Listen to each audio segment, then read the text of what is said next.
Madam কি লাগবে?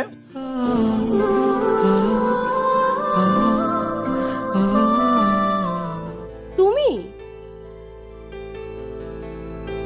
2 বছর আগে তুমি আমায় ছেড়ে দিলে আমার টাকা পয়সা নেই বলে, আর আজকে এই রেস্টুরেন্টটা আমি করেছি। আমার সেদিনে খুব ভুল হয়ে গেছে।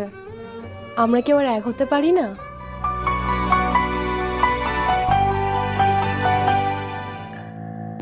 এই ওর টাকা দেখেছিস, একেবারে বিয়ে করে নে।